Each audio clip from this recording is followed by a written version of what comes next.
One carrier sinks in the Taiwan Strait. 24 hours later, Russian missiles strike Alaska. North Korea launches at Seoul. Iranian drones swarm the Persian Gulf. What started as a regional conflict explodes into World War III. This is how fast it happens. Day 1, April 3, 2025.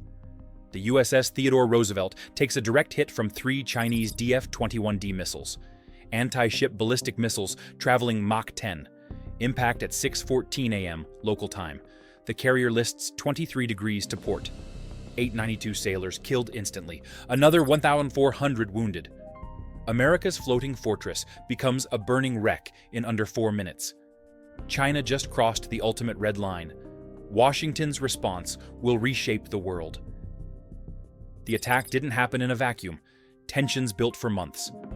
Chinese invasion of Taiwan launched 72 hours earlier. 140,000 troops hitting beaches across the island's western coast. American forces intervened under treaty obligations. 3 carrier strike groups, B-2 bombers from Guam, submarine wolf packs. The largest American military operation since Desert Storm. Beijing calculated America wouldn't risk direct confrontation. Beijing calculated wrong. President's emergency address comes at 11:00 p.m. Eastern Time, 8 minutes long. No questions. The message lands like a hammer. America invokes Article 5 of mutual defense treaties. Japan, South Korea, Australia, Philippines, all called to action. NATO allies put on alert. This isn't just USA versus China anymore. This is the democratic world versus the axis of autocracy. 32 nations now moving to war footing. Tokyo responds within 2 hours. Japanese self-defense forces activate 247,000 troops. Their Izumo-class carriers launch F-35B fighters. Aegis destroyers sortie from Yokosuka. Japan's $51 billion military budget suddenly becomes relevant. Chinese planners always worried about Japanese involvement. Now their nightmare becomes real. Fighting a 2-front naval war splits Chinese resources, divides attention, creates vulnerabilities. What's your prediction? Type A if you think this goes nuclear. Type B if conventional forces decide it. South Korea faces an immediate dilemma. 28,500 American troops stationed on their soil. Mutual defense treaty requires action, but North Korea sits on their border with 1.3 million troops and nuclear weapons. Seoul knows what's coming. At 3:47 a.m. Korean time, air raid sirens wail across the capital. North Korean artillery opens fire, 340 guns positioned within range of Seoul, firing 10,000 rounds per hour. The city of 10 million becomes a kill zone. Kim Jong-un calculated correctly. China greenlit North Korean intervention, 2 autocratic regimes coordinating strategy. While America focuses on Taiwan, North Korea opens a second front. U.S. forces in Korea now fighting for survival. F-16s from Osan Air Base engage North Korean MiGs. Patriot batteries intercept incoming missiles. The 2nd Infantry Division mobilizes toward the DMZ. This is exactly what war planners feared. Simultaneous conflicts across the Pacific. Australia commits immediately. Prime Minister's address at 8:00 a.m. Canberra time. ANZUS treaty obligations non-negotiable. Royal Australian Navy deploys 6 destroyers and 2 submarines. RAF sends 24 FA-18 Super Hornets to Philippines bases. 3,500 Australian troops prepare for deployment. Darwin becomes a critical logistics hub. American bombers stage through Australian bases, refueling, rearming, launching again. The tyranny of distance works both ways. Australia's geography provides strategic depth. But Russia sees opportunity. Putin spent 2 decades rebuilding military power, waiting for the moment America looks elsewhere.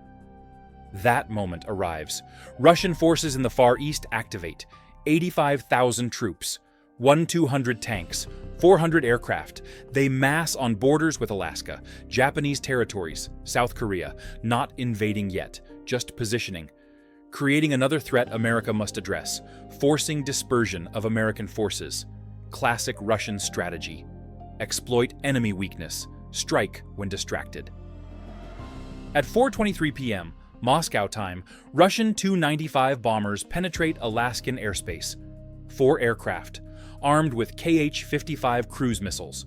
American F-22 Raptors scramble from Elmendorf Air Force Base, intercept at 200 miles. The Russians turn back, but the message is clear. Russia can strike the American homeland. Alaska's isolation becomes a liability. 730,000 square miles to defend. Limited infrastructure. Harsh terrain. Defending Alaska drains resources from the Pacific theater. Support the channel by giving this video a thumbs up if you found it valuable. European NATO watches nervously. Article 5 applies to attacks on member nations. But does a Pacific war trigger Atlantic obligations? Lawyers debate. Politicians hesitate. Then Russia moves on Europe. Not an invasion, just pressure. Troops mass in Kaliningrad, 25,000 soldiers. S-400 air defense systems, Iskander missiles.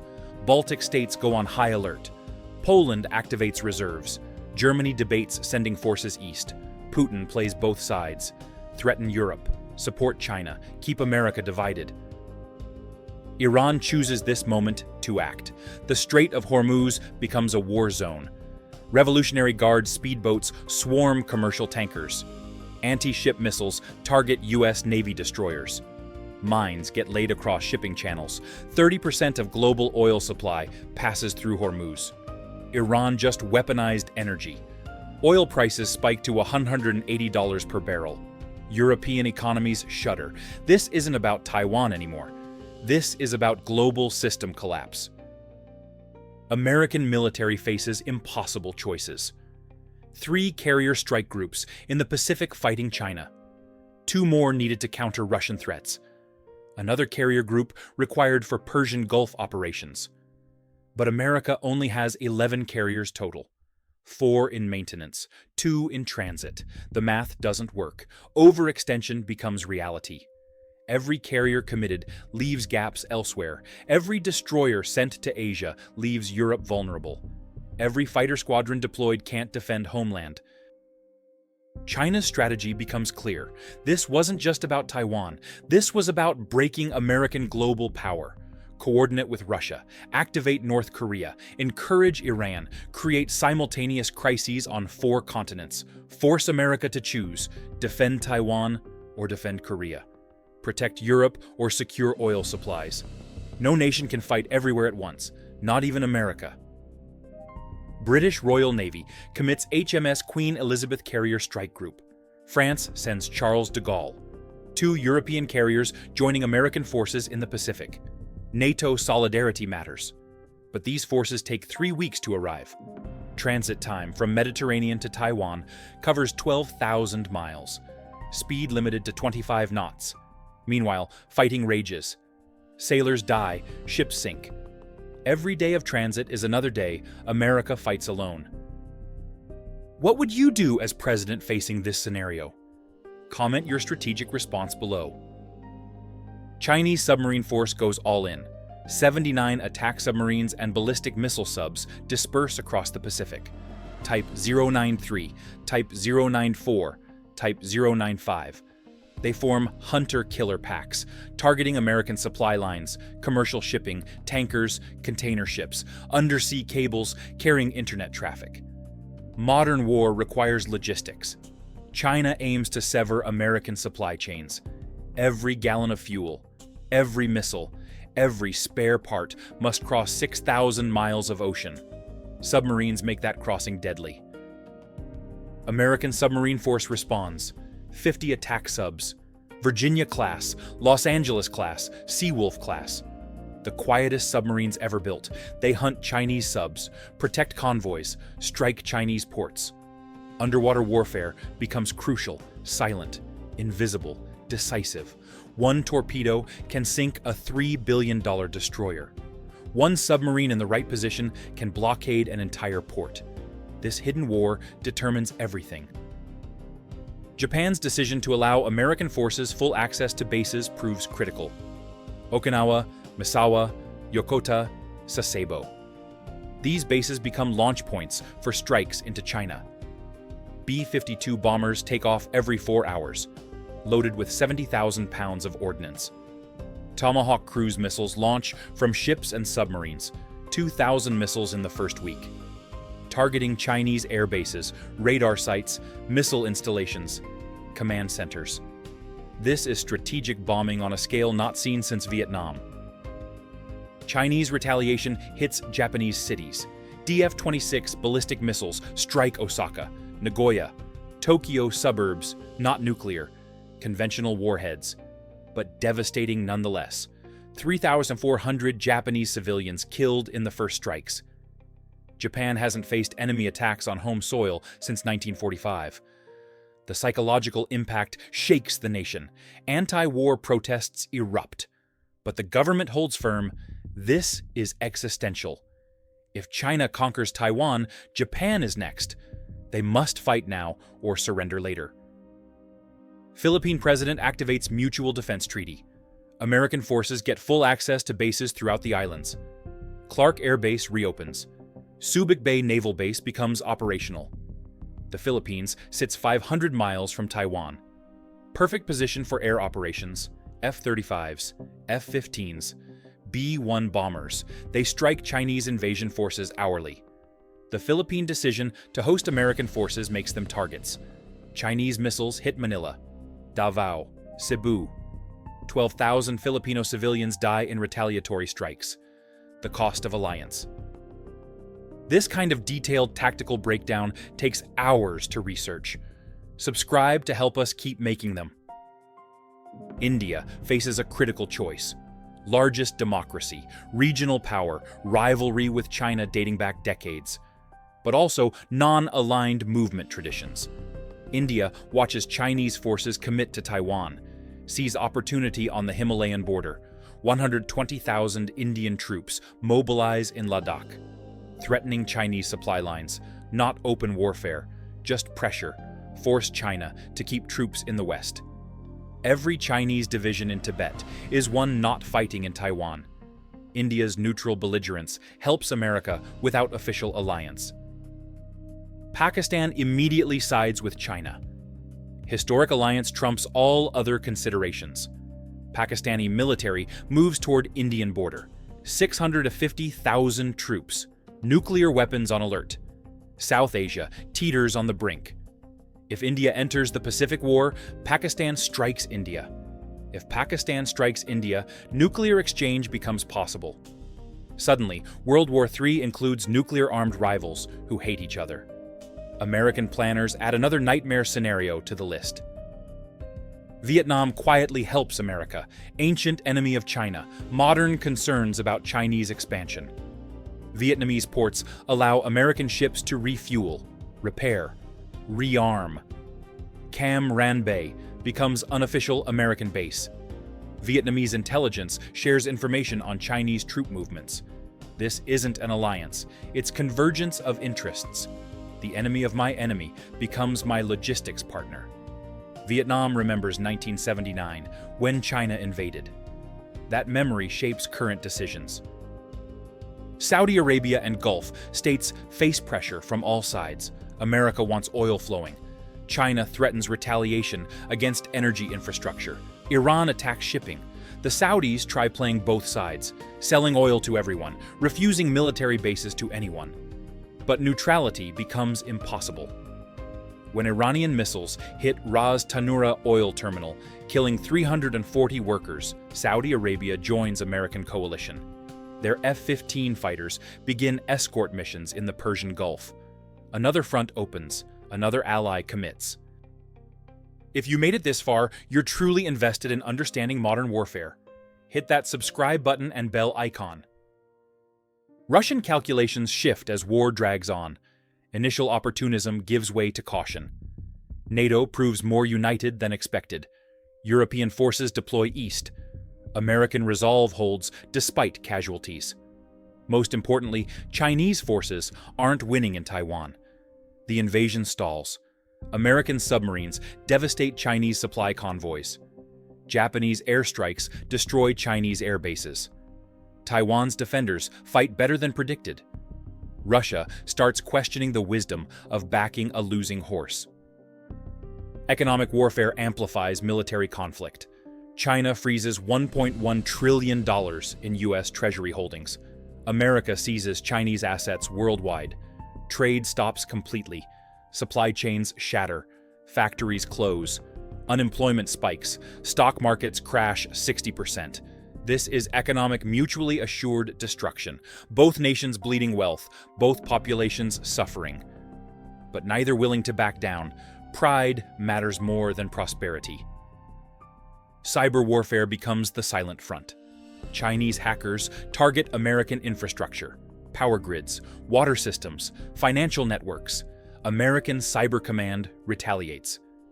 3 Gorges Dam control systems get compromised. Chinese rail networks collapse. Port operations freeze. Neither side crosses the line into catastrophic damage. Nobody wants nuclear plants melting down. But everything else becomes fair game.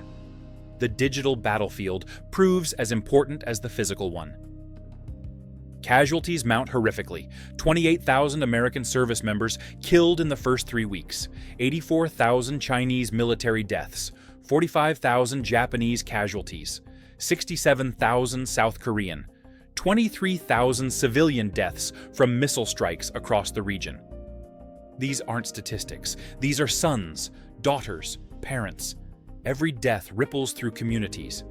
Every casualty board shows names, faces, dreams destroyed. Modern war proves as brutal as ancient combat. The weapons change. The grief remains eternal. Was this global escalation inevitable once the first carrier sank? Or could diplomacy have stopped it? Leave your honest assessment below. Nuclear tensions peak in week 4. American submarine detects Chinese ballistic missile submarine preparing to launch. Rules of engagement demand elimination of nuclear threats. American torpedo hits the Chinese boat.